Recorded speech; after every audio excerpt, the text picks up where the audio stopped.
haray musidɓe julɓe tedduɓe no andirɗon non hiɗen fuɗɗi waɗugol tarjama nde ɗo deftere Allahu subhanahu wa ta'ala ka suratul baqara. Surawol tawngol ko surawol e suraji ɓurɗi mawnugol ɗin e nde ɗo deftere Allahu subhanahu wa ta'ala. Bal suratul baqara hino tawa e suraji tefano yayɗi jiyaɗo on nyande dargal si tawi woni ko neɗɗo dumotonoɗo jangugol suratul baqara. Bal nelaɗo sallallahu alayhi wa sallam ɓe maki kala suudu tawndu suratul baqara hino jange e mayru sai wo sai sheytane wawata yimɓe ndun ɗon suudu. Suratul baqara e surawol hikkingol ɗon ngol ko ɗum woni suratu al imran. Haray wawugol terugol ha nara si wawai jangude ɗiɗo wonande kala julɗo tawa o jangay ngol ɗo surawol ka suudu makko haysi tawi woni o jangatangol ngol fuu, haysi tawi woni o gaynatangol ngol fuu e nder nyallal, kono awahara ko fanɗi o wawai jangude ngol seeɗa. ɗum hino moƴƴani en surtout enen o zamanu mo fewdiɗen ɗo fi hon ɗum nde tawno haray seytanuji ɗin no ɗuuɗi e nder cuuɗi ɗin jama on probléme ji ɗin no tiiɗi, kono jangugol ngol ɗo surawol nelaɗo sallah sallam maki yimɓe mbile wawatama, jinna wawatama, haray kala tewɗen makko wi'ete ko haasidi e gañanandi Allah on hiwete. Ko ɗum waɗi haray si a wawatangol jangude ndaru bete awaka téléphone ma huɓɓinagol ɗo jentoɗa. Ko ɓuri moƴƴude kon noon ko ya jangu, sabu nelaɗo makali kangol jentete, ko ɓe maki ko kala suudu kangol jangete. Haray musidɓe julɓe tedduɓe ɗo yen fuɗɗagol e ƴettugol aya meɗen on andintinen haray jama on inchallahu ta'ala fi koye ɗo pay koye wonɗen faala ɗen wallitagol e nder nduɗo lewru bisnillahi ta'ala, lewru teddudu, lewru sumaye, no hollirɗen non pay koye meɗen e meɗen wonɓe telmile. Haray alhamdulillahi rabbil alamin, mi holla e on ɗo e golle ɗen woni ko fuɗɗa e ngeɓi wallitirɓe mbuɗi seeɗa hino jaare e kaaƴe addama fi wallitagol ɓe no ɓe heɓira duɗal ngal inchallah. Haray ɓe waɗi hande didugol ngol, haray no hollirɗen non inchallah en faala wallitagol ɓe no ɓe heɓira duɗal ngal hino ɗo didama. Ko ɗum woni hollugol on ɗo e hino ɗo yawɓe gollugol ɓen ɗo ko fewde ɓe fusa eno kaaƴe ɗen ni. Ɗum ɗo ko hande nyallal ngal waɗi haray e hino birki on kañum kadi tawi ko ma ɓe piya ɗon, haray ɗum ɗo kañum kan no waɗede inchallahu ta'ala. Haray ko andingol ɗon tun no hollirɗen non golle ɗen sago meɗen nayo tongo ko feƴƴiti. Haray ɗen tori jama on kala ɓe heɓali feere ɓen taho waɗugol, so tawi ɓe mari feere ɓe waɗu, si ɓe mara feere ɓe torano Allah subhanahu wa ta'ala, yo Allah o newnagen ɗum ɗo laato. Hiɗon andi pay koye en hollino koye e vidéo ji meɗen feƴƴuɗi taw ko pay koye vraiment e yurmu koye besoin ni koye wallede. Haray e hino koye ɗo no andirɗon non ko ɓeɗo falɗen wallude heɓa duɗal haranaka dondi ɗo ɓe jangata hinaka leydi ɗo. Haray noon tawɓe ɓen anda numéro ji men zel ɗin, numéro zel on ko 347 523 3007, amma numéro orange money on guine ko 620 40 03 13, orange money on sénégal ko 221 77 65 68 024. on yafata noon no yaawi seeɗa, no ala kulli haalin hara ɗen tori jama on en fo wallidir e ndaren ɗo ele suuma eno maaya ɗo e nyande julde sago meɗen hara galduɗal ɓeɗo haysi ngal lannali, haysi ɓe hottali e maggal, kono do hara ngal woɗɗini gollede inchallahu ta'ala. Jama noon no wakkilade seeɗa seeɗa, yo Allah waɗan en joddi aljanna ber waɗuɓe ɓen fo. Kono wiwɗen sen calculi koye ɗo pay koye koye woni ka ndondi ɗo ka tundi ɗo en daari enen ɓiɓɓe meɗen ɓen kaɓe woni ɗon tawa wallahi haray no yurmi ko yettugol Allah moƴƴa. musidɓe julɓe tedduɓe wiyen a'udhu billahi minash shaitanir rajim, bismillahir rahmanir rahim. hiɗen fuɗɗora inde Allahu subhanahu wa ta'ala. haray hande ka wonɗen fuɗɗitagol ɗon ko ka aya 24 suratul baqara. Allahu subhanahu wa ta'ala hiɗon andi wiwɗen hecci hanki en yewtuno wiwɗen Allahu tabaraka ta'ala o fuɗɗor yewtugol suratul baqara jiyaɓe makko moƴƴuɓe ɓen, o addi ɗon o sifani en fi heferaɓe ɓen, o addoyi ɗon fayda page fo fi yewtugol fi ɓeɗo wiyeteɓe nafiqiɓe. yewtuɗen ko honno jama on woniri, yani ko honɗum jama on hani wattande hakkil moƴƴa fi wota ukko e ko wi'eteɗo nafiqi yagal. yewtuɗen haka Allah tabaraka taala wi en ɗon si tawi woni no wodi sikkitiɓe ɗeɗo deftere Allah ɓe hoolaki nde haray yo ɓe wakkili ɓe ndara si ɓe wawai addude aya haysi ko aya goto nanditowo aya alquran. Allah seediti kadi o inni deja ɓe wawata wadde ɗum few. jonnon hande haray ko ɗon wonɗen iwde bi iznillahi ta'ala. ƴetten aya hikkiɗo ɗon Allahu tabaraka wa ta'ala o dali ba'da a'udhu billahi as-sami'ul alim minash shaitanir rajim bismillahir rahmanir rahim. Allah dali wa bashiril ladina nelaɗo weltinir ɓen homɓe wa bashiril ladina amanu weltinir ɓen gomɗinɓe Allah subhanahu wa ta'ala ɓen moƴƴuɓe gomɗini Allah. acci hakke mi waɗa ɗo goɗɗum heñaɗe.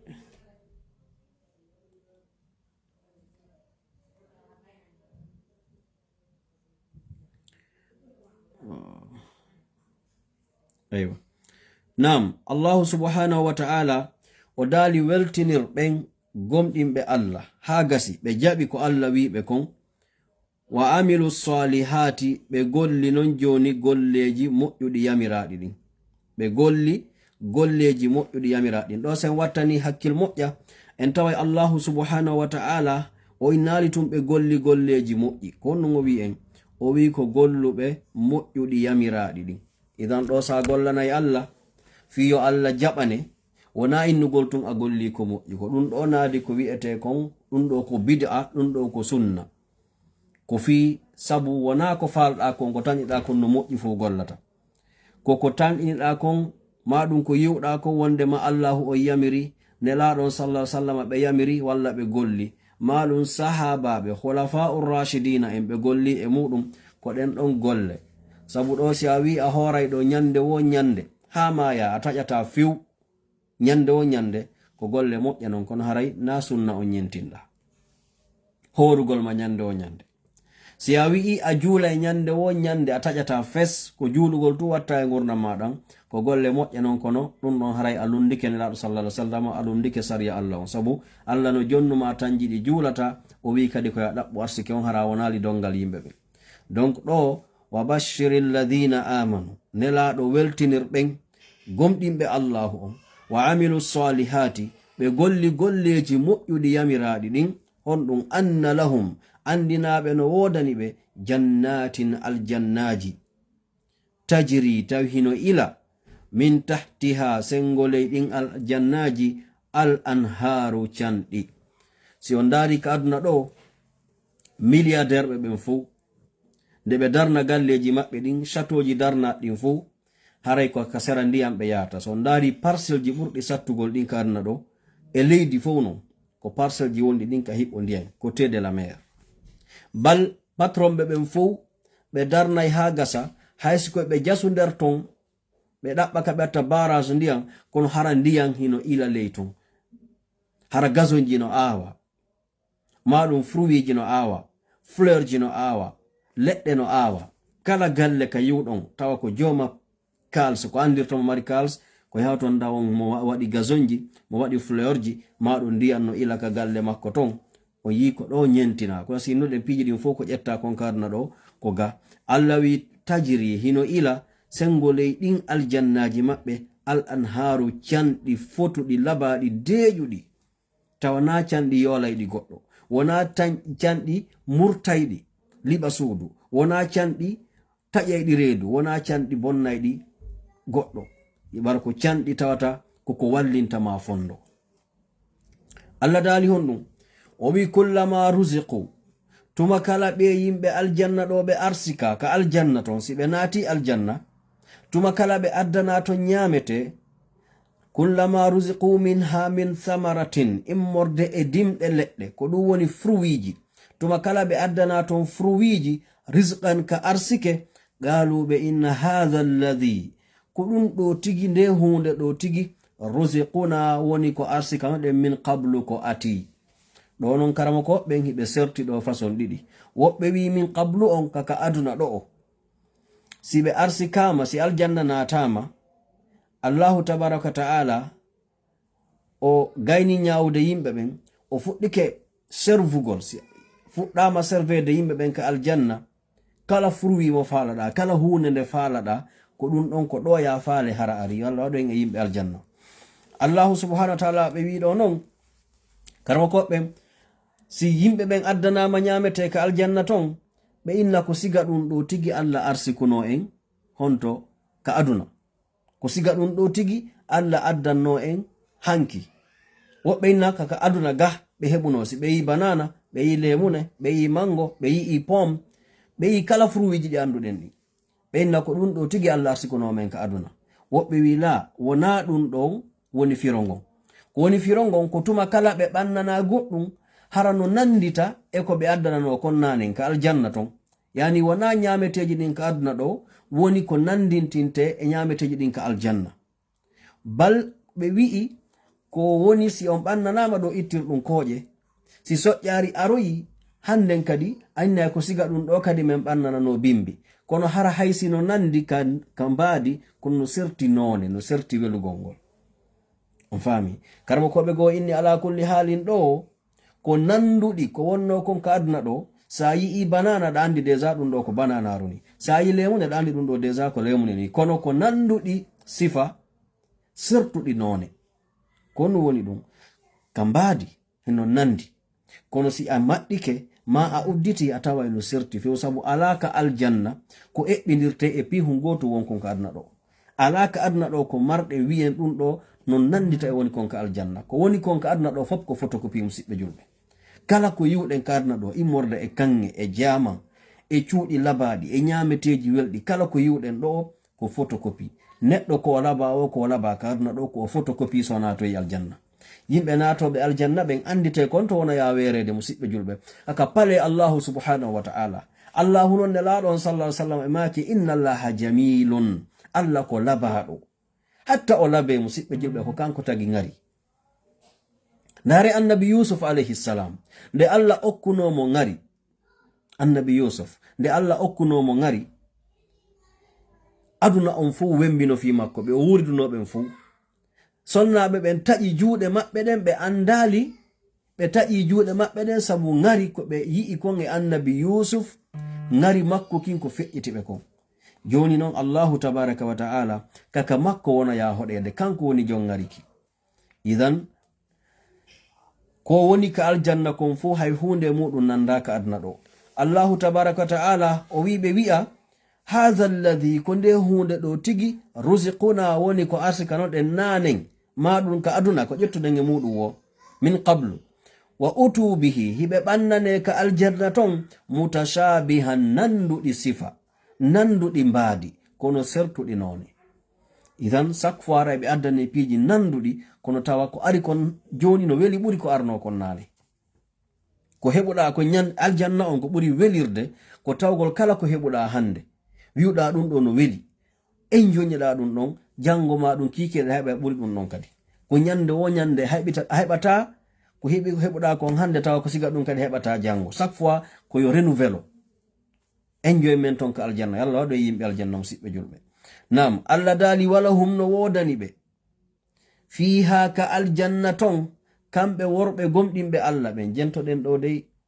worɓe gomɗinɓe Allahu ɓen no wodani ɓe ton azwajun sonnaɓe, maɗum sonnaɓe gomɗinɓe Allah ɓen si ɓe natoyi ka aljanna walahum no wodani ɓe ton azwajun sonnaɓe mutahharatun laɓɓinaɓe. Ɗo kala gorko natoyɗo aljanna, kala gorko natoyɗo aljanna himo mari sonnaɓe spécial maranaɓe mo ka aljanna. Ɓe Allah wi'a ɓen ko hurul ain, huru in. Joni noon fiyo Allah kalmu sonnaɓe arɓe ɓen ka aduna ɗo, par ce que wi'a ɗum tun joni no gasa sonnaɓe goyna menen noon, menen kadi men mara ton worɓe hurul aini harana jombuno e men ɓen ka aduna. Ko non Allah yoɓirta sonnaɓe natayɓe ɓen aljanna. Arɓe ɗo ɓen ɓe muññi ka aduna ɗo, ɓe woni ɗo ha ɓe rewi Allah, ɓe ɗofti modi maɓɓe, ɓe jibini ɓiɓɓe halal, ɓe ne'i ɗum e denil islam ha ɓe maayi. Inden do arɓe ɗo ɓen ɓe paasi examen on, par ce que kala arɗo ka aduna ɗo ko examen o woni wadde musidɓe julɓe tedduɓe, ko test, ko e nder tan d'examen wonɗen. Résultat on hettoyke wo yawmal qiyama. Yo Allah waɗu en paasoyeyɓe ɓen, hettiroyeyɓe golle men ɗen ka jungo meɗen ñaamo. Jon non ɓeɗo sonnaɓe tawɓe ɓe ari ɗo ɓe waɗi ɓe paasi examen maɓɓe on, si ɓe hewti ɓe wiyeteɓe ɗo hurul ayni, ɓe Allahu on tagi tawa ha handet hendu aduna wi faali ɓe. Ɓeɗo ko tagaɓe spécial marana hurul ayni ɓen taho nelaɗo sallallahu alaihi wasallam maki si goto e mabbe feñi ka aduna do hara ko jungo goto e mabbe hurul ayni feñi ka aduna do hara e besoin naki nange e besoin naki lewru yani annora mabbe yori ko jarbina aduna o hurul ayni ko yimbe tawbe hakke ko be rawni be laba kon ayye wonde ƴiƴan dan wonno circulirde ka bandu mabbe ko du wadi goddo wujata ko do produit ha hewta be ko du wadi bandirawo si Allah kima do bandu rawnundu wata mantor dum wata bungir dum andu ka photocopy wallahi sonnajo ko rawnuda o ko labada o ko a photocopy e suhurul ayn kono jonno jaboden question on sonnabe arbe do ben be gomdini Allah be rewi Allah habe pasi teston si be tawoy Allah yawmal qiyamah est ce que kambe kadi Allah o kaybe ton worbe go hurul aynibe si tay anatoyi aljanna an e modima on natoyi aljanna ko gorko jombunodo mon kawduna do tay an e makko o yamoliri e hore dina on hawtiti on rewi Allah hara koye hoore dina on fo wurirɗon ɗo ha may ɗon Allah ko yoɓirtama ko on gorko ma ɗon taho o waɗantama taho ɓurɗo hurul ayni an sonnajo on ko Allah labinte woni e hoore urul ayni ɓen ha hurul ayni ɓen zalusa ma ɓenna Allah ko honno menen kadi naɓa men ka aduna min yangano modi amin min yangano ka dina fiyo men heɓu ko oɗo sonnajo heɓi kon tawa ko kanko woni princesse e hoore hurul ayni ɓen jonno musidɓe julɓe si en sifike seeɗa tun e fi hurul ayni ngari kin ko ɓe heɓata ton kon e wisi goto e maɓɓe feñiɗo o haray yo nange ngen e lewru ndu natte ɓeɗo ko wonɓe ton ɓen ɓe non iwɓe ɗo yahi ton Allah labinoyɓe ɓuri ɓeɗa ko ɗum wiyoyten ɓen ɗon ko ɗum waɗi ayay ɗo buyno yewta ɗo fi sonna muɗum girde gardanno si hewtoyama yawmal qiyama an e ɓeygu ma on natoyi aljanna musidɗo julɗo si a yii ɓeygu ma Allah gaynimo réformude a yii ɓeygu ma wonnannoɗo mon ka aduna ɗo a jiɓoto siko an jombuno o ka aduna ɗo a jiɓoto siko o wonno ɓeygu ma ka aduna ɗo yalla okko en enen ɓe jombidirɓe en fo aljanna Allah daali ɗo wala hum no wodani ɓe ton azwajun sonnaɓe mutahharatun laɓɓinaɓe karama koɓe wi kononi o mutahhara ɗo ko wiyete mutahhara hina sonnaɓe laaɓuɓe ma laɓɓintintoɓe o yi ko mutahhara wi'a ko laɓɓinaɓe kombo laɓɓiniɓe ko taguɗoɓe on Allahu subhanahu wa ta'ala ɓeɗo ko sonnaɓe hurul ayniɓe ɓemba sonnaɓe iwɓe ɗo yahi tomba si ɓe hewti handen kadi ko laɓɓinteɓe si ɓe nataka aljanna kono ni laɓɓinede nden go'o go'o ko fiilata ko few a yiyata fiilordu ko ñete kon hande miɗo fiili ɗum ala ton ɗum ko gaga en jata e ɗum kadna ɗo wonɓe ton ɓen kamɓe ala ɗum ɗiɗi yawgol ton hurgo ala goɗɗo e ñata ɗon itude satalde yahurgo ɗum ala gayndiɗi ɗum kadna ɗo tati kala ko tawata no sonjama affaire nawnare affaire barme ko marɗa tri onno ɓenta ɗum cicatrice ko marɗa ka ɓandu ma ɗum fo Allah laɓɓini itta e maɗa kono ko honto ɓuri ƴettude aya on ko mutahharatun ko laɓɓinaɓe e kala ko wiyete ngaygu kala ko wiyete sinayagal kala ko wiyete jalousie ɗum alaka aljanna Allah itta ɗum e ɓerɗe jama on few o wallina parce que ko ɗum famoton ton wonɗo ma waɗande on ko Allah wona modi ma waɗantama ton wona modi ma sodantama conci wona modi ma honnatama na kanko sodantama danki musidɗo julɗo danki makin ko Allah préparé ki ko kange e jaman hara kadi ko original je wondi ɗin ka aljanna ko non Allah bildiri suudu mano ko kala ko tawata ko wonkino faala e hayko en anda fi muɗum Allah no waɗanma nder ton donc enjoyment won ɗon ka aljanna no feƴƴiti hakkille maɗen ha ka jalousa modi an no mari e sonnaɓe 10 ma sonnaɓe 50 ko oɗo ɓuri yiɗugol ɓurilan ɗum ala ton modi ma wata ɓurdindingol ma e goɗɗo ton on andi ko Allah tagi kala hunde ka o ko wiyete ngañanandi ko Allah waɗi ɗum so itti i wi musidɓe julɓe ko ɗum waɗi siɗen faala heɓugol pédicure na aduna ɗo ɗaɓɓeten ɗum musidɓe julɓe gollen fi en heɓu aljanna yo Allah waɗu en gollanoɓe Allah fi en heɓu aljanna sabu ko ton woni ko wiyete kon pédicure ko ɗum woni mutahharatun ɗon ko laɓɓinaɓe kala ko wiyete ngaygu e hasagol e jalousie yagal e kala ko wiyete kon mal comportement mauvais comportement Allah itta ɗum e fop worɓe ɓemba sonnaɓe ɓemba a natata aljanna ha ɓe modi ma ngerma ma ina dari hande no wawɗa a peñaki par ce que ko ñande wo ñande Allah no itti ko wiyete ko wildanun mukhalladun pay koye luttinte koye ka aljanna ton ko koye woni arde prépara onon o yimɓe aljanna ɓen ñande wo modi ma no ɓurtila ɓeyde yeeso ma ñande woɗa ɓurtila ɓeyde yeeso modi ma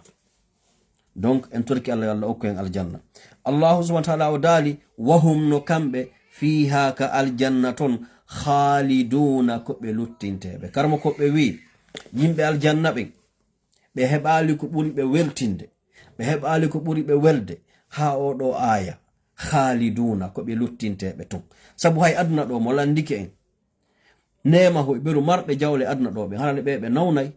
ɓe yahay labtani, ɓe barmay, goɗɗum musayɓe, kono mo landike ɓe hoore ko jawdi ko ɓe mari kon accede ka aduna ɗo ni haray ɓe weltori hiɓe jaɓi, haray hiɓe weltori hiɓe jaɓi. Joni non ɗo si a hewtoyi ka adun aljanna, hay si tawi woni no na nemaji taw wonɗi ton ni, ko tawi kon tun hande kadi a mayata, a nawnata, goɗɗo piyatama, yennatama, jettatama, lamɗo on ko bajjo goto wi'eteɗo Allah, sengole laamu makko ngon goɗɗo toñatake. Nemaji maɗin ton ko embere ko golunoɗa ɗo kon. Wi'ede tun a luttinte ɗon hara na nemaji taw ko ɓeydanteɗa ton kon. Wi'ede tun a mayata hande kadi ya wonuɗa fowti, amara golle fusko waɗa. Finata bimbi wi'a mi yaw golle, a finata bimbi wi'a yaw ngesa, ya yawjita boutique ma, ya yaw gollana goɗɗo. Ɗum lannidino e ma. Musidɓe julɓe, si Allah wi'ima ɗo khaliduna ko ɓe luttinteɓe ton ko tawata lannata, khaliduna ala lannode, ala lannode. Ko esmoɓe inna ko pooma abadan, pooma ala ko firi, abadan ala ko firi, sina innugo lannata. Fami yo Allah waɗu em e ɓeɗo musidɓe julɓe tedduɓe. Jon non ɓe wi koni Allah tabaraka taala o sifori ɓeɗo julɓe, ɗum ɗo ko andingol len, o wi kono yi ko inni ɓeɗo fof heɓoygol ɗum ɗo ko yanato e ɓeɗo alladhina amanu wa amilu salihati, gomɗinɓe Allah ɓen ɓe jaɓani Allah ha gasi kala ko o yamiri ɓe moƴƴuɗi ɗin ɓe wakkiloɓe waɗa, ko ɓe haɗa e ko boni kon fof ɓe acca, ko ɓen heɓoyta o khaliduna ɗo. Jonnon Allah arte aya go Allah dali inna allaha fameno ono yimɓe ɓen Allahu on dey la yastahayi o hersirta, ɗo woɓɓe innayi Allahu on o hersata, haray ko ɓuri kon yadude enen ka haala meɗen ko wigol o hersirta. O hersirta an yadriba nde o piirta masalan misal ma ba'udatan ko fotata e son soliwi. Eɗon andi heferaɓe Makka Allahu subhanahu wa ta'ala o addayno mise go'o, o yewta nelaɗo on, o ƴettay asamaw on ma e ndiyan ma ɗum e piijigo, ha ɓe inna kon ɗum woni nafoore addugol ɗe ɗo mise, kon woni nafoore piugol misal muɗum e ndiyam ma e asama'u ma e leydi ma e colum, kon woni nder nafoore. Allah wi jon non jentemi yewta on, Allah kanko woni fa'alul lima yurid, kanko woni gollowo kala ko o faala, ko o faala wo o waɗay goɗɗo landata ko mo, o wi o amata, kanko o hersirta, hersinanaki mo, o amata. Nde o piirta misal o addi ko ɓuri jasude e ko anduɗen konno taga sonsoliwi, sabu sonsoliwi hay dendi lawi no ɓuri sonsoliwi marde dowol. O wi kanko Allah o amata piirgol misal, o hersirta ɗum hersinanaki mo ko fotata e sonsoliwi fanɗude walla jasude e ko tagi ko. O wi fama fawqaha, ma kadi ko ɓuri ɗum kañum kadi janɗude, kanko Allah ɗum hersinanaki mo, par ce que mo andi ko kanko tagi ɗum. An ko an yawi sonsoliwi musidɗo, ko an neɗɗo on yawiti sonsoliwi, ko an neɗɗo on yawi dendi lawi, ko an neɗɗo on yawi ko ɓuri fanɗude e ko memminoto kon. Allah no andi kanko ɗum ko responsabilité makko non, par ce que ko hendu makko nun ɗum woni fofude. Koye dendi lahoy naatay koye ka nder cuuɗi meɗen, koye ñemete hoy ko yiyeten ka nder cuuɗi meɗen, koye domoy ko yiyeten ka nder cuuɗi meɗen, koye ko e sengole responsabilité Allah subhanahu wa ta'ala koye woni. Ko Allah woni koye arsikude, sina ɗum musidɓe julɓe dendi lawi ko honto yiyata ginno yaa ha ƴetta ko ngi ñama. Kono ko Allah woni ngi ñamminde, kanko woni ngi yarnude, ko e responsabilité makko, laamu makko ngin. Ko so inni kanko o amata nde o piirta ɗum misal, o amata ɗum kanko, ɗum aminanaki mo, hersinanaki mo. Allah dali si o piiri non misal siga ni o ƴetti ko fotata e sonsoliwi fanɗude, ma ɗum ko ɓuri ɗum kadi fanɗude, ɓay ɗum kan no wodi ko ɓuri sonsoliwi fanɗude, ma ɗum o ƴetti ko ɓuri ɗum janɗude, o piiri ɗum misal, o inni kanko Allah subhanahu wa ta'ala fa amma alladhina amanu, amma ɓen jaɓuɓe gomɗini Allah, ɓe jaɓani Allah, ɓe hooli Allah no woodi, ɓe hooli ko Allah wawi piji ɗin fo, o inni fa ya'lamuna, kamɓe ɓe aray faamude. Si ɓe yi tun siga ɗe misikal qur'ana, fa ya'lamuna, ɓe aray faamude annahu lhaqqu, wonde mano ngal misal ko ngal gonga, naafi ko piya e mum kon no fanɗi, ko piwɗo misal ngal ɓe darata ko hombo ko Allah al azimul kabir, mawnuɗo teddude on kompi misal ngal. Allah wi gomniɓe ɓen kamɓe ɓe anda ngal misal ko ngal gonga min rabbihim iwrugal kadi ka jomi maɓɓe. O wi non wa amma alladhina amma non ɓen kafaru yedduɓe darti jomi muɗum saliɓe darti jomi muɗum heferaɓe fayaquluna kamɓe si ɓe yi siga ɗen mise fayaquluna ɓe fawi wi'ugol madha arada allahu ko honɗum allahu on fandi bi hadha masalan siba ɗeɗo mise ko ɗum Allah piyenta siga ɗeɗo mise ko ɗum Allah fandi yewtugal ɗen ɗo si Allah yewti en misal fi son so liwi ko ɗum enen marɗen haajo e ɗum. Allah daali yudillu bihi hino majjira sabu ɗeɗo mise kathiran ko ɗuuɗi e yimɓe ɓen wa yahdi bihi himo fewnira non kadi kanko Allah sabu ɗeɗo mise kathiran ko ɗuuɗi e yimɓe ɓen ɗo ko 50-50 50-50 julɓe buy hande natuɓe l'islam buy hande ko mise ɗe ɓe yi kal qur'ana gaɓe woni ɓe naadula l'islam ɓe ɗaɓɓita ha ɓe tawa ɗum ɗo nelaɗo hari marano machine technologie ko yi'ira ko fewndi ka aduna kon kono ɓe wawi humpitade fi ɗum ɗo qur'ana o yewti fi muɗum ɓe tawa ɗum ɗo a wawata humpitugol ɗum ɗo sina allahu subhanahu wa ta'ala. kono buy kañum kadi ndaray ga ha gasa ɓeynna ɗum ɗo qur'ana on na gonga par ce que mise ɗen ɗe moƴƴa ma ɗum ɗe feewa ma ɗe laaɓa ko ɗum Allah wi no majjira sabu mise siga ɗeɗo ko ɓuri ɗuɗude yani yimɓe buy no fewira kadi sabu majje yimɓe buy. Allah wi jon non faame nam Allah daali joni non wama yudillu bihi majjirta siga ɗeɗo mise illa alfasiqina si wona ɓe murtuɓe yalte ɗoftare Allah few tawɓe si ɓe yi'i Allah no yewte fi muɗum ɓe haajaka ɓe yiɗa jentagol kala ka yeñete ko yewtere fi Allah ɓernde maɓɓe nde jaɓata ɗum. Musidɗo julɗo si neɗɗo woni ha tawa kala ka o udditi wiyen téléphone makko ɓayne ko ɗum fewndi hande ma kala ka o yimɓe no moɓi si innama tun ko bayana woni ɗo ma ɗum ko wajawdirgol ma ko yewtugol issa ma ko firgol alquran ɓernde ma nden sokike a yiɗa ɗum non few tawale sa yi ka concert watteɗa welti haray ɗum ɗo moƴƴa. Allah wi ɓeɗo ko murtirta majjira sabu ɗeɗo mise ko ɓen murtuɓe yalte ɗoftare Allah few taɓe falaka jentagol fi Allah sako ɓe feewa ɓe yiɗa ɗum. Allah daali komɓe woni ɓen mo sifanaden ɓeɗo seeɗa daren torɗen Allah talla waɗoen e ɓeɗo. Allah daali alladina ko ɓen yanquduna ɓe no firta ahadallahi aadi Allah ndi ɓe aadoduno e makko ndin min ba'di mithaqihi ɓaawo ɓe ƴettude Allah e ndin aadi Allah teddina fi ndin aadi kadi hiɗon andi nelaɗon sallallahu alaihi wasallam e makani en ala e neɗɗo jibinteɗo ka hoore leydi ɗo sina koye hoore l'islamu jibinte ala kadi e jibinteɗo sina haray mo ƴettude Allah ahadi wondema Allah simi yahi ka leydi ma ko ammi rewata ɓayi a tagilam hari mi ala ko an tagimmi ko an okkilam mawɓe ko dankolam fewno mi wonno bobo hun tawi mi anda fus mi wawa fus siɗa falano akira wala ni mi mayirani ndare dammi ɗi ndare kulle ɗen ka burure siɗe jibini ɓiɗɗo majje on est ce que ɓe ƴettay kun ɗi bamba ɗi rondo koyo kun immo automatiquement kun jokka nen makkum si kulligo ari innen si piyowi ari ñamugol ɗon kum ɓikkum nene makkum waɗay ko wawi kon kono est ce que gi waway defandugol kum wawata. idan an neɗɗo on Allah acciralima ni ko Allah yuno kon laqad karramna bani adam gomɗi men teddini ɓiɗɗo adama o ko ɗum woni a jibinte hara ko a bobo taw ñande o tigi jibina Allah okkorimo conci ko o sorrora no wawno wonde hara si goɗɗo jibinama ko ma heɓa duuɓi 10 so heɓa conci ko watto hara ala hara ko ni accitirte ko ma heɓa duuɓi 5 kono ñande jibinaɗa nden tawa Allah addanima conci ɓe couvrama ha moƴƴa. Allah no eltanma yimɓe ɗiɗo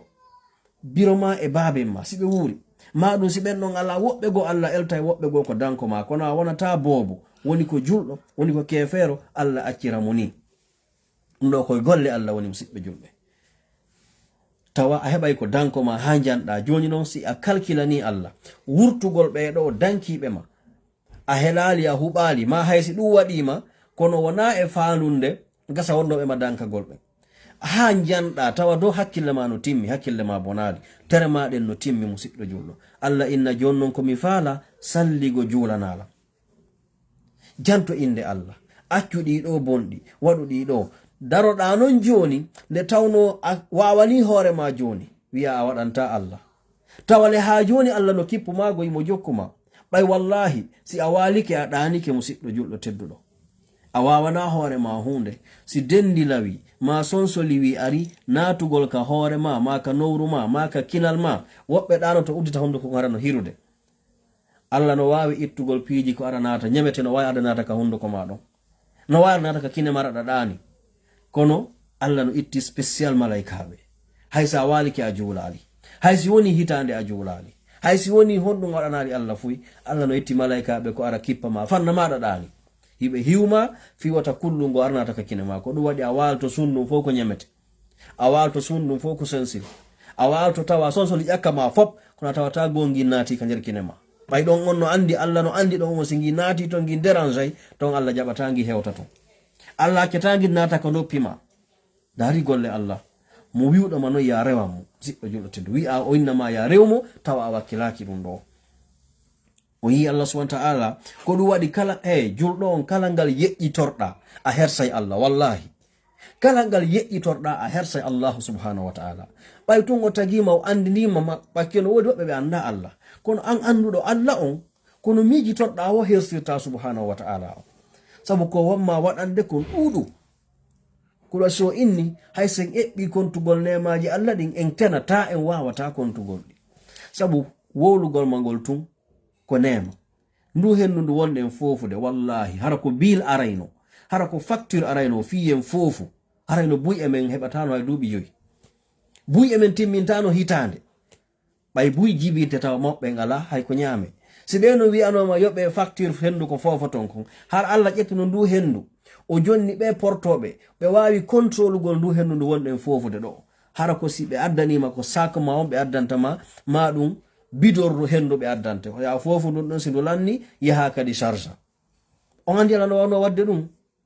na example ndiyan dan hande cayden fu ndiyan dan wona pompe ji wona wadede sa yobal nabe kupay ka courant on nanon o wadiri idan Allah no wano wadde aran ndu hendu ndu wonde fofude ko kambe kadi woni control gol don kono ba Allah no ande don bittay o falana kay bittere o nyino do mi control ay o addi kadi ko yonata. Imaginez-vous combien de milliards de personnes woni ka hore leydi beedo fop no hebude oxygène ko fiima on acciake nani ko fiima ko fofa be hebude oxygène ko be fofa haydari be ni be rewata Allah modi wa Allah ala ko dum tumarden ko wi'en wallahi wa Allah ala no hersini ha wonugol a juldo selludo daroda bonna Allah ronka julangol Allah ronka wadugol ko Allah faala ko Allah subhanahu wa ta'ala o wi hondum do o inni en be do joni non hibe firta aadide be adu no ndinge Allah on ado dino e kala jibintedo wondema si o jibinama ko hore l'islam nelaado maki kala jibinaaro do ko hore l'islam ona jibinede hayso ko biddo kefero hayso ko biddo burdo bonde heferabe be anduden ben ko hore l'islam mo jibinte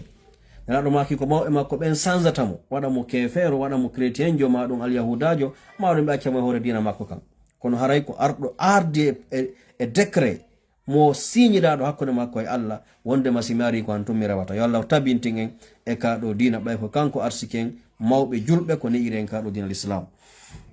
nam Allah dani wonno wa yaqta'una hibe tajakadi ma amara Allah dan Allah o yamiri bihi e mudum ayyo salayo dan jokke ko dum do andirten tajugol en dan no hulbini musibbe julbe tajondirgol e siddo ma mo jeyduda nene goto ma baba goto ma mo kafuda mo tata ko on endan tajoda mo hatawa on tugginirta madum kreygol fenande ko waddata yimbe ka famiji hatawa bedo be nabidata be lanca fiw harano laabam ma anko an krey dum do musibbe julbe teddube Allah no anyi tajugol en dan nelaado sallallahu alaihi wasallam be maki bay Allah on tagi tagungu fu en dan arno ka sengole arsi Allah dan jogi arsi Allah on dawi Allah wadi lan en dan wobbe tajay lan Allah inni yonatama nde mi tajata kala tajudo ma mi jokko kala jokkudo ma kala tajudo en dan o sali jokkude en dan non ko be ngure ma ijam maada baba gotobe maben nene gotobe maada ben bappirabe maada ben bibbe bappirabe maada ben be jejuda ben fami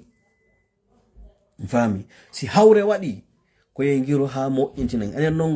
gollenyol men do no taway ko burde wawde tajagol goddo fiw bonna fiw bloka fiw contact jini wiya min go buralan ko menen ko men ƴiƴan gota go buralan baba o buralan nene musiddo juldo kono wiu kadi o burama diina o burama fewugol ka Allah subhanahu wa ta'ala si goɗɗo gerewi reweteɗen fo ya taƴu en nan ar rewɗe fofi yo moƴƴu haysi yo sikki a hulumo yo laaɓane tun ka ɓernde ma ko wonɗa waɗirde ko sabu Allah nafi intérêt ko waɗantama nafi o korte nafi ko dépensata ma ko ene ɓay tun Allah yiɗami mi taƴu en ɗam ɓay tun Allah yiɗamin o men taƴodir inchallah mi geray haysi mi noddimo o ƴettata téléphone immo yoɓana hoorema transport siɗa mari feere yaha ka makko siko ono wondi ka makko na lawol si tawi ko neɗɗo hersowo neɗɗo dimo a immata ko yaha ka makko ko waddi o wo o innama ya yaltu oron ka jaɓude moƴƴintino ko taƴagol yimɓe ɓen ɗo yi ko Allah wi kon ka onni ɓe yaltay ɓe ɗoftare nden ɓe majjayɓe ko ɓen yaqta'una hiɓe taƴa ma amara Allahu bihi an yusala ɗan en ɗan Allahu yamiri yo ɗan jokke wa yufsiduna hiɓe bonna kadi fil ardi ka leydi isan taƴugol ɗen ɗan no tawa e bonnereji ɗi Allah añi ɗi bonnugol ka leydi haray woten jaɓu taƴodirgol ngol si en feere ala ko ma bonninire kono andu kala ko goɗɗo bonnuma Allah ñaawino taw ɗum ɗon ko ma waɗa no wawma mettude hiɗa wawi monade ɗum ɗon ko droit ma non goɗɗo no wawma toñude ɗo mettama monoɗa ha kono si feƴƴiti andi to Allah anjita ene min kalilan bonnude woɓɓe ɓay a tawñe tago Allah ngon fo ala bonnude awa tawñude Allah tawrata ala ala mo bonnude on faami donc wi'a min kadi joni yomi yaafanomo no gasa Allah yaafanoɗam Allah daali honɗum wa yufsiduna fil ardi hiɓe bonna ka leydi o wi ulaika ɓe waɓe ni humul khasiruna ko kamɓe tigi woni perduɓe ɓe ñande dargal yo Allah dandu en ko kamɓe woni perduɓe ɓe ñande dargal nelaɗon sallallahu alaihi wasallam ɓe maki si yimɓe ɗiɗo taƴodiri ɓuri balɗe tati ko ɓe rewata Allah kon fof Allah jaɓata déjà ƴawnatake iɗon andi kala gollal ngal golluɗa ɗo Allah no chargi malaika ɓe spécial ko ara ƴetta golle ma ɗen naɓa woni ko moƴƴe woni ko bonɗe ɓe a gaynay gollal ngal tun siko bonɗe ɓe habboto sena ɓe dara si a tuubay ninsa ko waɗɗa ko si tawi a tuubi a inni astahfirullah rana wolugol tun andi kadi a bonnitay ko taw a ninsi ko bonnuɗa ko andita a yawike Allah a yawike taguɗo mo nelaɗo maki ɗon malaika ɓen ɓe naɓorta hande kadi ko ɗum ɓe watta koye ɓe ƴettu ɓe efasa ɗum ɗo joni noon si tawi a tuubali ɓe naɓoray amma golle moƴƴe ɗen a gayna tun ɓe ambala directement par ce que ɗum noon ɓe falaka yo bonane ɓe naɓa joni noon si tawi an hiɗa taƴodiri e goɗɗo ɓe fokkitay dowga tun Allah innano ɗum no yewolley ton par ce que kaari e kaari no taƴodiri ɓe tuggidirta ɓeɗo ko taƴuɓe en ɗanni ɓeɗo omi memata golle maɓɓe ɗen ta ɗum tawan dowga ɓe fermay feƴƴataka asama waranoɗo joni noon iɗen horude ɗen julde ɗen ittude sadakaji hiɗen wakkili kono ko wonno e waɗirde ko fiyon ɗum ko fiyo Allah jaɓu na fi enen tu yen inno e yangike idan taƴodirgol ngol moƴƴama siɓɓe julɓe tedduɓe Allah wi kadi ɓen waɗayɓe ɗum ko ɓe woni perduɓe ɓe jeeso Allah yo Allah dandu en ɗum joni noon Allah landiɗo kala yeddowo Allah kala salaniɗo Allah par ce que ɗo yeddugol ngol na innugol tun a kanko ko kefeero la ko kala mo tawata waɓu ton heeway ɓe noddina ma o anda leer juulugol yoni o inna sama fuu o juulata kono samedi hewtay vendredi hewtay o yaha ka boîte ɗon mo wakkili golle ɗen si weeti bimbe moto yaha o heka baro yaroya beere kono waɓu to Allah on heeway o salo juulude e o heɓay jawdi ko hajjiroya tawano yonanimo hajju o salo hajjoyde mo wakkili darnugol étage ji sooda leyɗe waɗa kala ko faala kono hajju ngun o yaata suumaye hewtay inne yo hoore oɗo o salo horude tawa ko julɗo oɗo Allah no posanimo question e kala ɓen heferaɓe sariɓe gomɗingol Allah daali kayfa e ko honno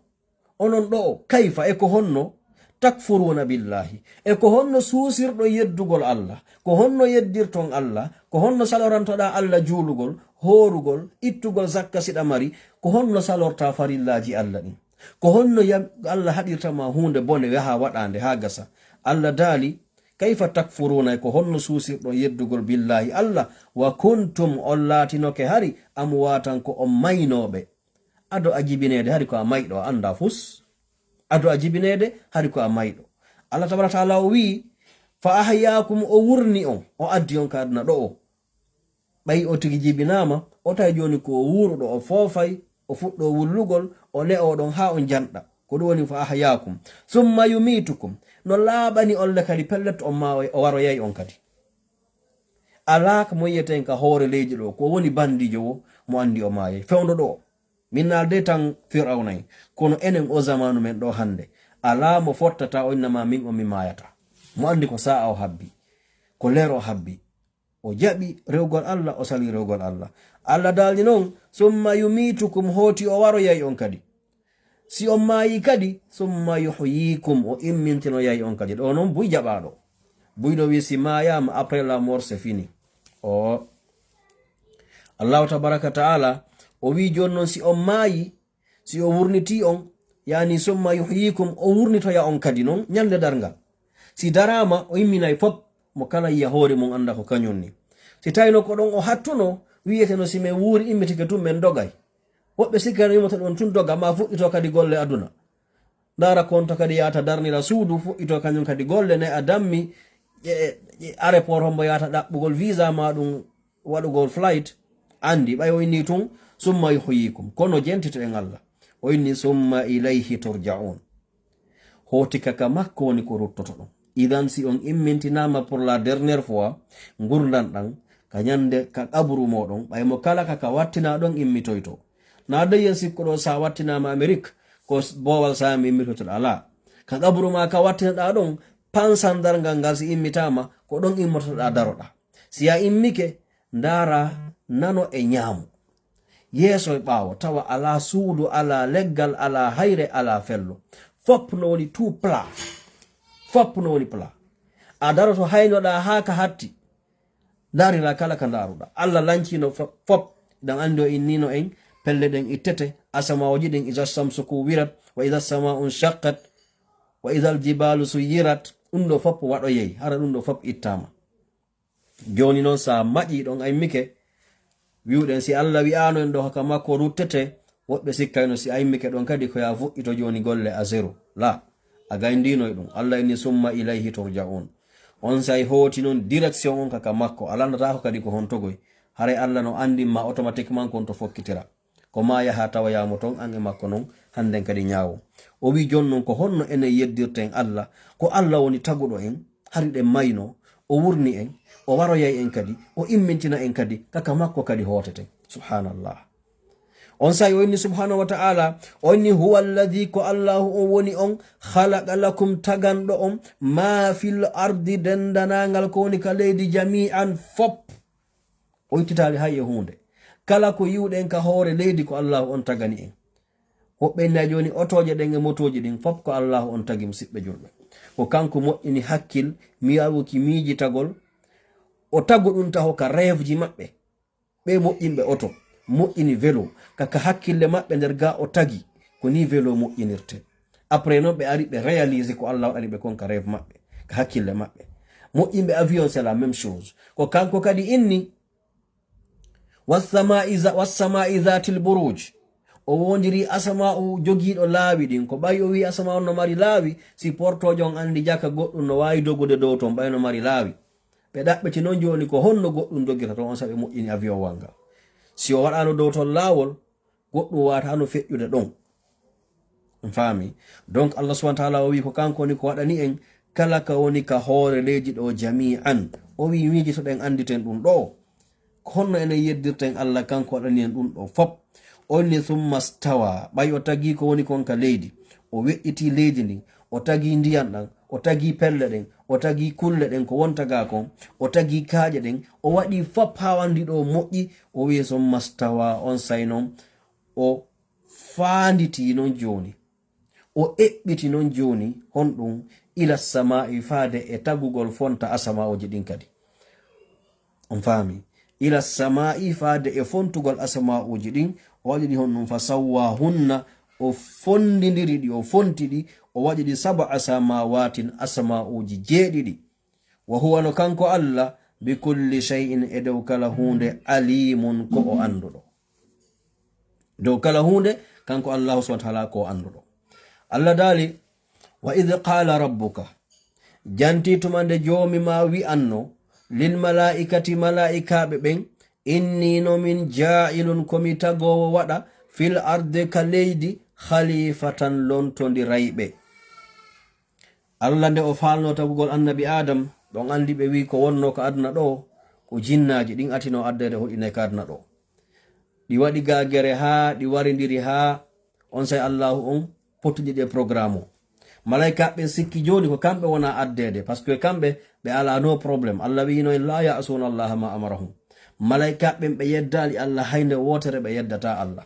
ɓe sikki joni ko kamɓe wona addede ko rewa ga Allah. iɗon ani no tawa e ko Allah okki ko malaika ɓen yiɗugol ɗoftagol Allah, yiɗugol rewgol Allah. no tawa ko Allah waɗani ɓe plaisir mo ɓe mari, tawa kamɓe ɓe yiɗa yeddugol Allah, hiɓe yiɗi no wela ɓe ha rewgol Allah, weltina Allah subhanahu wa ta'ala. ko ɗum waɗi siraɗon sallallahu alaihi wasallam maki no wodi malaikaɓe ɓe Allah on tagi depuis o tagi ɓe, hiɓe sujjani mo ha hande ɓe ɓantaki, ɓe monaki, ɓe seytinta.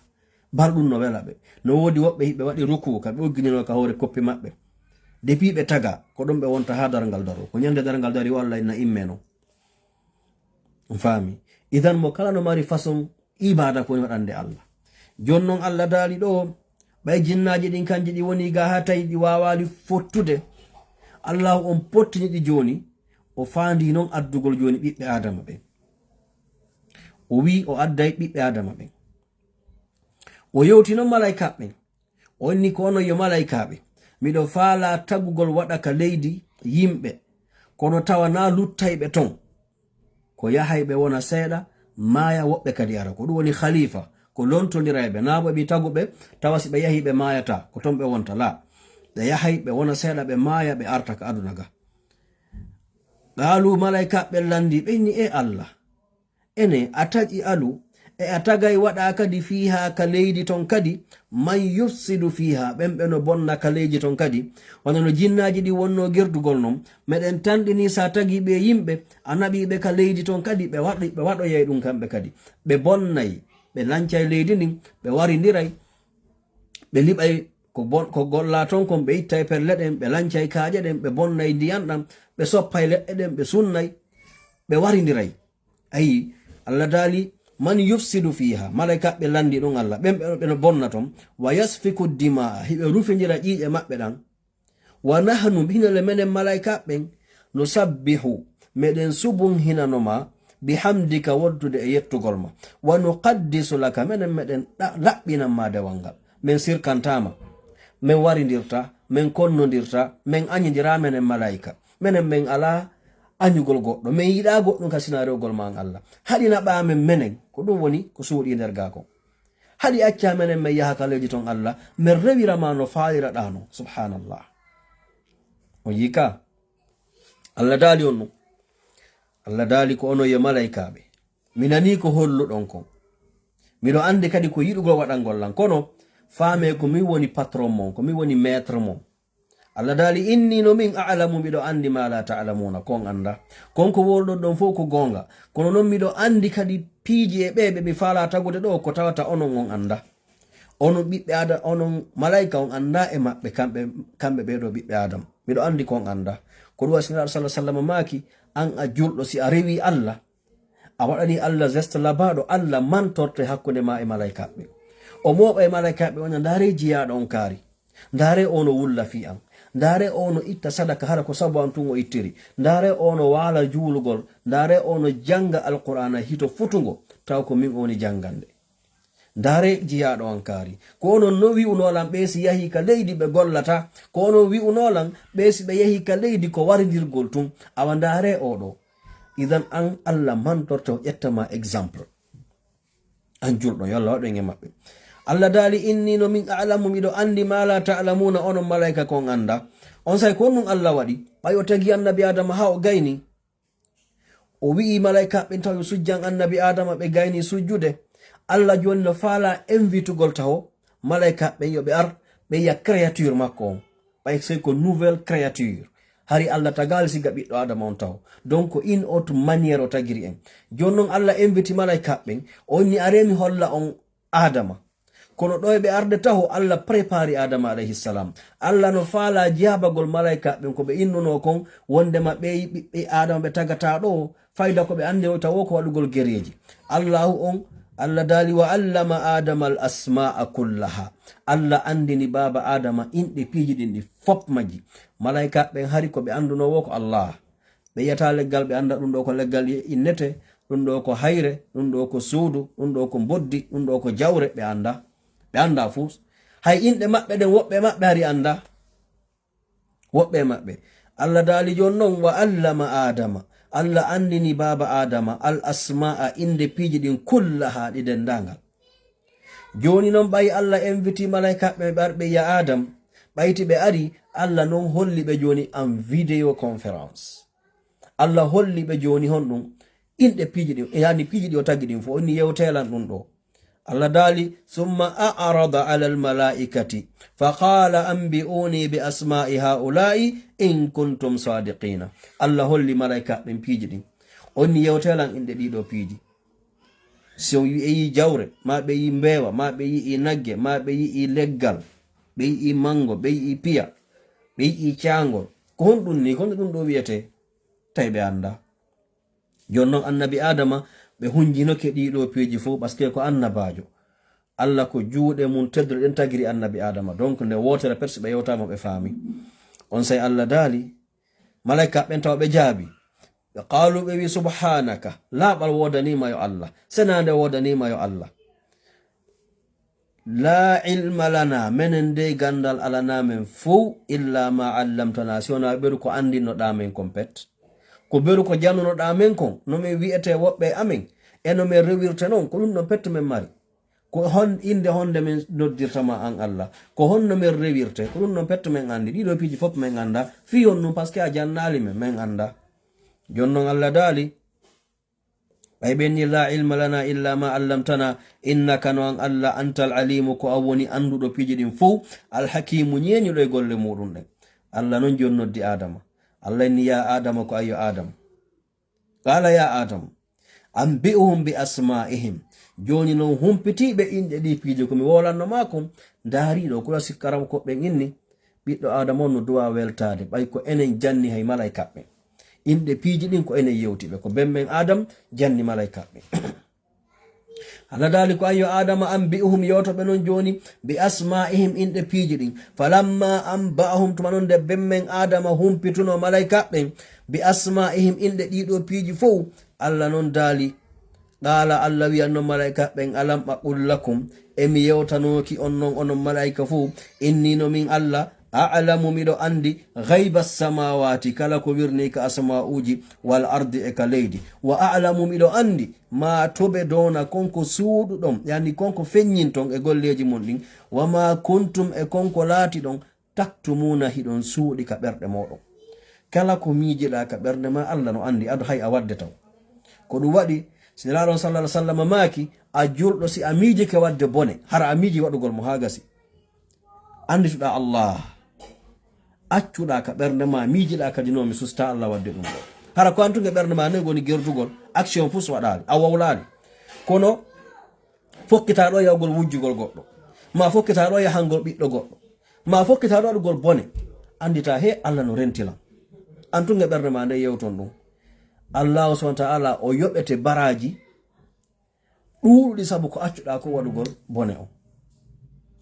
Sida o miiji keɗo kadi waɗugol moƴƴere, ɗa faala wadde nde ɗo moƴƴere, de sida innen a surprise a woni goɗɗo waɗanamo moƴƴere, kono a wolnali hay e goto, tawa empêchement aduna nangima a wawali wadde, Allah yoɓete baraji waɗɗo moƴƴere nden, parce que a salaki wadde nde, andi a wowlali ka, a wolnali hay goto, ko antu yewti ka ɓernde ma. Ko so innen ka lannode sura ɗo o inni Allahu on himo andi konko su'oton e konko feññinto. Fami. Idan Allahu tabaraka wa ta'ala o inni non joni qalu nam ma tubduna wa ma kuntum taktumun. Aywa ɗo en hewti aya 33 sikenda to don joni ganyen tungo do pass. Allahu ngo dali wa idh qulna anni tetumande me wi anno malaikaɓe ɓen lil malaikati malaikaɓe usjudu li adama, jonnon ɓay adama janni on andi himo ɓuri on, miɗo faala jonnugol kadi ordre. Allah woni yewtugol malaikaɓe o wi are on fof moɗon sujjanon adama, salminon mo, ne'ano ɗon mo onon malaikaɓe fof. Laare ko hawonto Allah teddine musidɓe julɓe, malaikaɓe ɓe yeddali Allah haynde wotere, malaikaɓe tawɗo goto pet ari ka hoore leydi ɗo, goto pet mo wawi ƴettirgol leydi ndin e teddude, leydi ndin fof mayri gabitanwol makko gotol, jungo woto mo wawi ƴettirgol leydi ndin fof mayri o wayltandi. kono Allah inni are sujjanon Adam alayhi salam are newɗo yeso makko. Allah dali wa idh qulna lil malaikati isjudu li adama sujjane adama fasajadu malaika ben kadi be fop mabbe be sujjani Allah hay goto yeddali. Allah dali illa iblis siwana iblis no wana malaikajo. Iblisa ko jeyaɗo e jinna ko oɗo sali Allah wi aba o sali wastakbara o mawnintini wa kana o laati minal kafirina jeyaɗo e dartiɓe yeddi jomi muɗum ɓe yeddi Allah subhanahu wa ta'ala. Shaitan o wi kanko min a taga talan e yite ko yite ɓuri wulde taga oɗo e lope simple innala mi sujjan oɗo mi sujjanam watta ɗum. Subhanallah. On say kanko e Allah no woji ton ko ɓe yewtuno en aroye ɗum ɗo nyande go kono kanko on o sali few amma malaikaɓe Allah ɓe fop maɓɓe ɓe arno ɓe hiwri annabi Adama ɓe ne'ani mo ɓe sujjani mo. Jonnon Allahu mo preveni annabi Adam. Allah dali wa qulna me wiya Adam ko ayo Adam jonnon ɓay mi tagima mi hollima aduna on mi jannima piiji ɗin ko mi faala kadi uskun hoɗu anta an wa zawjaka e ɓeyguma hari Allahu on taginonen Hawa ka ɓandu annabi Adama Allah ittinen Hawa tagiɓe ko so inni khalaqa minha zawjaha fami.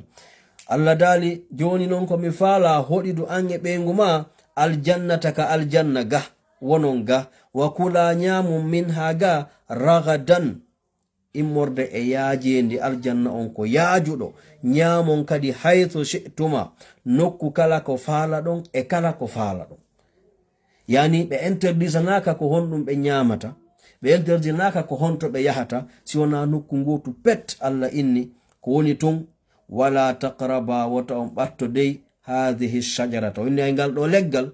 leggal gotal pet aljanna ɗon e yaajude. Ndaare fi ɓiɗɗo Adama on ko andirten kon enen en tagida e yiɗugol hunde en tagida e kala ko marɗa si a yi kun a mara gotum harayɗa sunani kun ɗo nokku way woni ko way. Allah yanyani annabi Adama o jonni ɓe fever o wi kala ko faala ɗon e aljanna an e Hawa ɓeygu mum nyame kala ko faala ɗon tippe kala ko faala ɗon waɗe kala ko faala ɗon ko hunde wotere pettumi interdise ma e aljanna on e yaajude. Kono woni ɗum o inni ko ngal ɗo leggal ta o memu ngal ɗo leggal. On faami onni ngal ɗo leggal ta o memu ngal. Jonnon Allah subhanahu wa ta'ala wala taqraba hadhihi shajarata fatakuna min adh-dhalimin wata on ɓattongal ha laatoɗon e ɓen toñuɓe yedduɓe Allah subhanahu wa ta'ala. Kono Allah dali fa adhallahuma ash-shaytan seytane mortiniɓe o sowinsiniɓe anha e leggal ngal. Seytane inni annabi Adama onni ko ayo Adam ay ngal ɗo leggal ko hali Allah acca nyama ngal ko fiwata on luttinteɗo ka aljanna ɗo ko fiita heɓuga laamu ko fiita heɓuga valeur ka aljanna ga sa nyami ngal ɗo a luttay ga. Woɓɓenni kadi ko nene Hawa o rewno e muɗum. Ala kulli halin Allah wi setane sowinsiniɓe ɓe nyami leggal ngal. Allah dali fa akhrajahuma mimma kana fihi on say seytane geri ha o yaltini ɓe ɗi nemaji ɗe ɓe wonno e muɗum ka aljanna. Tay joni ko maɓe tippo ga Allah wiyani ɓe jonnon ko ayo Adam ɓay mi innanata memo ngal leggal pomo ko Allah wiuno konta o memo ka aljanna ton minota memo ngal ange ɓeygu ma fu minno hayta ɓatto ngal ta memo ngal ta ɓatto an a yehi ha itti a nyami. Joni mi ala lettirgol ma yite mi waɗata ɗum kono non komi lettirtama kon komi tagirnoma ko ya wonu ɗo ange ɓiɓɓe maɗa ɓen fu jonnon tippe ka leydi handen kadi tippo ange ɓeygu ma yahon ka leydi jibi non ton ɓiɓɓe moɗon ɓen ɓe yango ton ɓe yangano hoore maɓɓe joni kala e maɓɓe jaɓoyɗo feewi handen kadi min nin e makko men naɓiday. Allah dali ba'dukum li ba'din aduwwun yoga e moɗon ko anyir ayroyayɓe de suti ka yahe ka leydi ton kono yangi ko woni kon ka leydi ton onon ɓiɓɓe Adama ɓen taw on weldoyta onon e seytane kadi on weldoyta par ce que seytane o geray ha o majjina on. Jonnon Allah dali walakum no wodani on fil ardi ka leydi ton mustaqarrun wonir koy koɗoloy wa mata'un e nema hoy ila hinin ha sanga ɗum koni ha nyande dargal dari. Ndare ko Allah wiin o ko mustaqarru wa mata'un nema hoy seeɗani e koɗoloy seeɗani ko ɗum ɗi building ji ɗi wonɗe yugol ewre aduna Allah fo hande ɗum ɗo fof ko Allah konti ko gokkunni cuuɗi labaɗi ko yiyeten étage ji ko wonɗen e yiwde avion ji VIP ji kala ko yiwɗen ɗon laba Allah wi ko gokkuni kungo foduno kun annabi adama ko woni ɗo ko wiwno kon walakum no wodani on fiha to mustaqarrun wa mata'un ila hinin Allah dali jon non ɓay ɗum ɗo waɗi annabi adama ɓay ɓe andi ɓe bonni Allah ɓay ko moƴƴo himo faala moƴƴagol e baba adam fatalaqa adamu min rabbihi Allahu o longini adama immorde ka jomi makko annabi adama ɓe longini ko ɗum woni ɓe heɓi chance andinede konguɗi tuubirteɗi kalimatin konguɗi ɗi o tuubirta ka Allah o tuubiri ɗin ka Allah ko ɓe makuno ko rabbana zalamna anfusana fa in lam taghfir lana wa tarhamna lanakunanna min alkhasirin ko ɗiɗo annabi adama makuno ɗo konguɗi ɗi Allah wi ɗo ɗin ko ngol kongol ɓe wi rabbana jomi amen yo zalamna anfusana pellet men toni hoore amen min e ɓeygo an fof fa in lam taghfir lana si a yaafaki men muññaniɗa men lanakunanna min alkhasirina min laatoto e perduɓe naatoɓe yite ɓe yo Allah dandu en ɓay annabi adama wowlingol ɗo kongol Allah daali fataba alayhi Allah hon jaɓanimo tububuye on innahu no kanko Allah huwa tawwabur rahim musidɓe julɓe wattane yila fotay o aya ɗo ko ɗo wonɗen e darade Allah daali innahu huwa tawwabur rahim innahu huwa tawwabur rahim innahu huwa tawwabur rahim Allah ko kanko woni jaɓowo tububuye yurmeteɗo musidɓe julɓe ko welo welo molanago ko moƴƴere Allah molanago yo taw jeyɗo en on ko weteɗo Allah nane Allah no sifo o wi innahu huwa tawwabur rahim ko kanko woni jaɓowo tububuye arrahimu yurmeteɗo ko kanko woni yaafotoɗo kala bakkatu mo waɗɗa musidɗo no foti fotude wo annabi adama ko wi'ano la taqrabu hadhihi shajara wataw ɓatto ngal ɗo leggal ɓe ari ɓe ƴettingal ɓe ñaamingal kono nde ɓe wi'uno rabbana zalamna anfusana fa in lam taghfir lana wa tarhamna lanakunanna min alkhasirin nde ɓe wownuno ngol ɗo konngol Allah ndarano degré bonnere nde ko o ndaari ko valeur ko ɓe anditimo kon ɓe yankini yeeso makko ɓe tuubi yeeso makko Allah inni o yaafaniɓe musidɗo julɗo kala bonnere nde bonnuɗa ka hoore leydi ɗo nonde foti fotude wo Allah ko ɗaɓɓirma siɗa falaka yo o ndaaru degré bonnere ma nden jasin hoore ma yeeso makko ara anditamo Allah ko an indilan a yaafoto kala bakkatu nin sa e hoore ko laaɓi probléme on wona ya jooɗo innami tuuboyay maraɗum yeeso par ce que tanke ɗa inde mi tuuboyay après seytane cu'inanta ya bonno taw ɗa mari tan ko a paykun ko a jeune tan no woodi kono yarata ha fotta e ajara pansan malakul maut o naɓama tawa tuubaali idan ko ya immo kisan andita Allah andita ida mari jaka wiyeteɗo Allah mo tawɗo yurmede mum nden no memi piiji ɗin fop alaka tawata yurmede Allah nden ala alaka di bonnere eɓɓidirtede janɗugol e yurmede Allah nden i bonnere nde bonnuɗa wo musidɗo julɗo ko sengoley yani nde mutay e nder yurmede Allah nden yurmede Allah nden no yaaji ha tawa bonnereji maɗin ko ɗi ɗuuɗi wo siɗi hokkike nder toon ɗi mutay ɗi yitatake wallahi idan kon ɗum fameten wona bonnugol ngol tu woni probléme mo ko dartagol ngol jotto hoore ɗon ronka anditugol jeema ma o ko o ɓuri yurmede o innima innahu huwa tawwabur rahim kanko woni jaɓowo tubuye yurmeteɗo idan dugo araka makko wota accu ha leeta wota yaw jama on toranelan Allah miɗo waɗi ɗum ɗo he alamo bonna Allah yente moƴƴa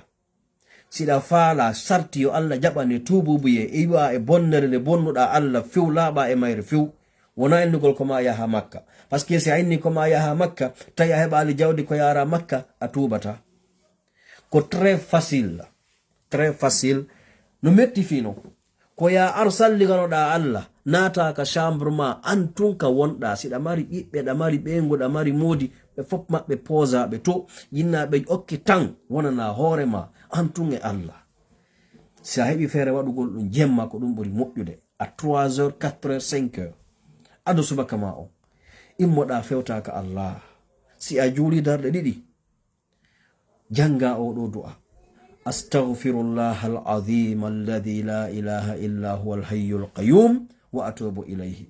astaghfirullah alazim alladhi la ilaha illa huwa alhayyul qayyum wa atubu ilayhi. Sida fala wola e pular wiya Allah ko mi woni jiyaɗo ma kaari ɓiɗɗo kaari, mi bonnima nde ɗo bonnere ma ɗum mi waɗima ɗiɗo bonnereji, mi torikema Allah a wi'i yurmede ma nden no yaaji, mi torikema waɗan eɓe yurmede ma nden hewti ɓen, Allah yafanalan o bakkato. Ko tawa nde ɗa wowla ɗum no laaɓanma ka ɓernde a yiltatako ɗum ɗo fanna maɗa woori, ɗum ɗon a desidi ɗum ɗon a wattata ɗum fanna maɗa woori. Ko ni tuubiranta Allah, wullaka makko, andita degré bonnere nden, andita fewndo bonnaneɗa himo wawnoma warde nden ñande. Depuis bonnoɗa himo accuma ha joni ɗa wuriɗa ñamude, o ƴettitalima. Donc o jonnima chance wurugol ɓawo a bonnimo fi hon ɗum fiya eto tubanamo kanko Allah subhanahu wa ta'ala. Idan kisan immotoɗa daroɗa tuuba, surtout ka lewru sumaye ɗo. Bonnereji men ɗi marɗen ɗin enen anduɓe ɓen en bonni Allah ko ɗuuɗi, ko leer on ni musidɓe julɓe. Allah wi en innahu huwa tawwabur rahim. Mantoɗen waya moƴƴa ko ɗon en daragol hande. Innahu huwa tawwabur rahim. Si a anditi tum bonnere ma nden anditu Allah. Sifa makko on ko tawwabur rahim, ko jaɓowo tububuye yurmeteɗo, jaɓowo tububuye yurmeteɗo. Artuba kisan haray a yimɓe buy nodda en ɓenna oustaz mi waɗi ɗum ɗo miɗo bonni Allah, mi sikka Allah yafotolan. Ta hewtu ton, Allah hewta ton musidɗo julɗo.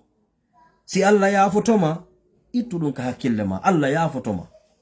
Ko faala ko ya pottu tun e bonnere nden few wiwɗen bonnere nden no nde wa'iri wogo no nde wa'iri. Laɓɓinan tun Allah, wiya Allah ko minni mi fodima mi ruttatako e ɗum ɗon abadan. Foda ɗum Allah, foda hoorema jogoɗa ɗon ha satta. Inchallahu ta'ala Allah on o yafotoma, o jaɓanama kañum kadi ko waɗɗa kon. Haray tan on juuti moƴƴa accon hakke daroɗen ɗo, kono haray ko ɗum ɗo fanoɗen andintigol en torki Allah.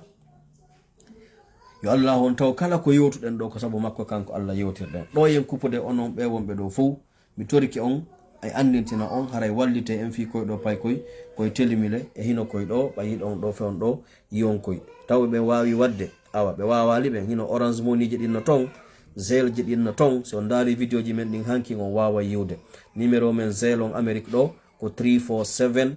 523 3007. Numéro Orange Money en Afrique Guinée ko 224 620 40 03 13. Numéro Orange en Sénégal ko 221 77 65 68 024.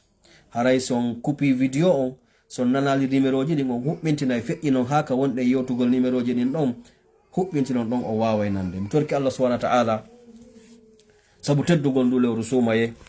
Yo Allah on jaɓan en ko wonɗen horude ko. Yo Allah ittan en andeji meɗen ɗi. Mi torki Allah kala meɗen ko mapinen ka ɓernde, yo Allah ittan en ya rabbal alamin. Ko Allah andi andeji men ɗi, yo Allah ittan en. Mo kala meɗen fewto Allah wulla ka Allah fewdoɗo Allah on jaɓirana en duwaji men ɗin. Mi torki Allah yo Allah rinɗin daaɗe men ɗen natugol yiite ɗo e ndu lewru mayde. Mi torki Allah ɗi sadakaji ɗi wonɗe wadde onon ɓe dariɓe bimbe kiki en okkitira jawle muɗum left and right. Kala ka yiwɗon tampere, kala ka yiwɗon mapiɗo hiɗon haɓɓiti on ittanaɓe ɗon finance de mboɗi mon ɗin. Mi torki Allah yo Allah ɗe jawle moɗon kono sakko yo on natugol yiite, kono ɗowa on hanade on aljanna firdausil ala. Mi torki Allah ɗe jawle ko wonɗon finance de, mi torki Allah yo Allah maran en ɗum ɗo tawa ɗum ɗo teddinoyay pesirɗe meɗen ɗen ñande dargal ya rabbal alamin. Koye pay koye alyatimaɓe, yimɓe miskinɓe ko wonɗe walitade groupe ji ɗin fof e wonɓe noddugol ɓen fof. Mi torki Allah yo Allah dandu ɓiɓɓe meɗen ɓe wonde alyatima. Yo Allah dandu en ronkude ko ƴetten ɓaya okki wosiɗamari. Mi torki Allah ya rabbal alamin.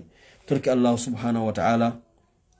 ndu lewru teddundu ɗo yo Allah newinan en no horiren ndu e dow cellal e dow maral, o okka en horirgo kadi jortagol moƴƴere Allah nden subhanahu wa ta'ala ya rabbal alamin. Allahumma rabbana taqabbal minna siyamana wa taqabbal minna qira'atina wa taqabbal minna ruku'ana wa taqabbal minna du'a'ana ya arhamar rahimin. Yo Allah okku en barki nde ɗo deftere Allah subhanahu wa ta'ala. Yo Allah okku en barki alqur'ana ya karim ya wadud ya rabbal alamin. On boye moɗon hiɗo noddilan ɗon tori du'aji.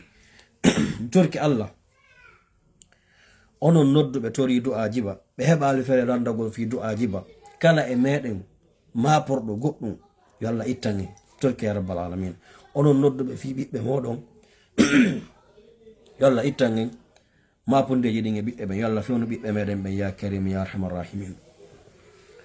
اللهم صل على محمد وعلى ال محمد كما صليت على ابراهيم وعلى ال ابراهيم انك حميد مجيد. سبحان ربك رب العزة عما يصفون وسلام على المرسلين والحمد لله رب العالمين. والسلام عليكم ورحمة الله وبركاته.